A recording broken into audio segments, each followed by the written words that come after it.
Bir insanın yaşadığı kişisel bir trajedi, koca bir ulusun düşünce yapısını sonsuza dek nasıl değiştirebilir? Ralph Waldo Emerson'ın zihnine yapacağımız bu yolculuğa başlamadan önce sizi de Kitap Felsefe'ye abone olmaya davet ediyoruz. Gelin fikirlerin dünyasını birlikte keşfetmeye devam edelim. İşte bu soru Ralph Waldo Emerson'ın hayatının tam merkezinde yer alıyor. Hani bazı insanlar için yollar önceden çizilmiştir ya, onun için de durum buydu.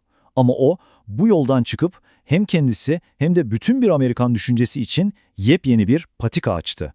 Gelin şimdi bu sarsıcı dönüşümün hikayesine daha yakından bak. Hikayemiz geleneklere sıkı sıkıya bağlı bir adamla başlıyor. 1803 Boston doğumlu, babası da bir papaz, kendisi de 1829'da Boston'ın 2. kilisesine atanıyor. Yani her şey beklendiği gibi babasının izinden gideceğini gösteriyor. Ancak işte o görünen düzen, o beklenen yol çok ama çok derinden sarsılmak üzereydi. Hem de inancının en temel taşlarını yerinden oynatacak yıkıcı bir trajediyle. Bu acıyı en çıplak haliyle kendi günlüğünde görüyoruz. Bu tek cümlelik kayıt, 2 yıldan daha az bir süredir evli olduğu genç eşi Alan Tucker'ı tüberkülozdan kaybettikten sonra yaşadığı kederin ne kadar derin olduğunu anlatmaya yetiyor da artıyor bile. Ve bu kişisel ıstırap dalga dalga mesleki hayatına da yayıldı. Kilisedeki ayinler, ritüeller ona artık anlamsız, içi boş, ölü formlar gibi gelmeye başladı. Sonunda inancıyla çelişen bu gelenekten tamamen koptu ve 1832'de görevinden istifa etti. Peki hayatında demir attığı bütün limanlar yok olunca ne yaptı Emerson? Durmadı. Yaşayan, nefes alan bir hakikat arayışıyla hem zihinsel hem de kelimenin tam anlamıyla fiziksel bir yolculuğa çıktı. 1833'teki Avrupa turu öyle sıradan bir tatil değildi. Bu adeta çağın en büyük zihinlerini aradığı entelektüel bir hac yolculuğuydu. Ve bu yolculukta öyle kıvılcımlar çaktı ki, özellikle İskoç filozof Thomas Carlyle'la karşılaşması kendi zihninde filizlenen felsefeyi ateşleyen o son kıvılcım oldu diyebiliriz. Amerika'ya döndüğünde ise yeni kürsüsü artık bir kilise değildi. Hayır, onun yeni kürsüsü halka açık sahnelerdi. Lyceum konferanslarıydı. Ve bu sahnelerde tam 1500'e yakın konferans verdi. Düşünebiliyor musunuz? Bütün bir ulusun entelektüel iklimini adeta tek başına şekillendiriyordu. Tabii bu fikirler havada kalmadı. Emerson etrafına kendisi gibi düşünen aydınları toplamayı başardı ve yeni bir Amerikan felsefesinin doğacağı o meşhur potaya, yani Aşkıncılar Kulübü'nü kurdu. İşte bütün bu kederin, bu seyahatlerin, bu entelektüel tartışmaların içinden Emerson'ın insanlık için o yepyeni vizyonunun özü ortaya çıktı. Böylece aşkıncılık, yani transendantalizm felsefesinin merkezi figürü haline geldi. Peki ne diyordu bu felsefe? Çok temel bir şey söylüyordu aslında.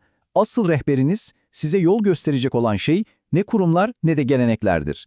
Asıl rehber her birinizin içindeki o ilahi sezgidir. Bu süreç onun en meşhur eseri olan Kendine Güven denemesiyle zirveye ulaştı. Bu deneme o dönem için inanılmaz radikal bir çağrıydı. İnsanlara adeta şöyle sesleniyordu: her şeyi ve herkesi bir kenara bırakın, her şeyden önce kendi iç sesinize güvenin. İşte en can alıcı nokta tam da burası. Bu devrimci bir fikir. Diyor ki, hakikat, ahlak, yasa, bunlar dışarıda arayacağınız, size birileri tarafından verilecek şeyler değil. Bunların hepsi sizin kendi ruhunuzun derinliklerinde keşfetmeniz gereken ilkelerdir. Ama Emerson için bu fikirler sadece kitap sayfalarında kalacak soyut kavramlar değildi. Hayır. Eğer her insanın içinde ilahi bir kıvılcım varsa, o zaman çağın en büyük ahlaki sorunlarına sessiz kalamazdınız. Bu yüzden köleliğin en ateşli, en sarsılmaz karşıtlarından biri oldu. Çünkü ona göre kölelik, bir insanın içindeki o ilahi kıvılcımı, o benliği tamamen reddetmek, yok saymak demekti. Yani onun felsefesi, dünyadan elini etini çekmek değil, tam tersine dünyayı yargılamak için bir mihenk taşıydı. Sözlerini bir kılıç gibi kullanarak özgürleşmenin ahlaki bir zorunluluk olduğunu bütün dünyaya ilan etti. Emerson'ın bu kendine güven çağrısı ve bireyin evrendeki yerini yeniden tanımlaması 1882'deki vefatıyla da son bulmadı tabii ki. Fikirleri Thoreau ve Whitman gibi kendi çağdaşlarının eserlerinde yankı buldu. Oradan okyanusu aşıp Nietzsche gibi dev Avrupalı filozofları etkiledi ve sonra tekrar kendi topraklarına dönüp William James gibi düşünürlere ilham verdi. Buradan çıkaracağımız en önemli sonuç belki de şu: Emerson Amerikan zihnine felsefi bir bağımsızlık bildirgesi hediye etti. Artık düşünmek için Avrupa'ya bakmalarına gerek yoktu. Ve bize de 19. yüzyılda ne kadar acilse bugün de o kadar acil olan bir meydan okuma bıraktı. Eğer Emerson'ın dediği gibi o ilahi yasa sizin kendi zihninizdeyse, o zaman siz ne yaratacaksınız?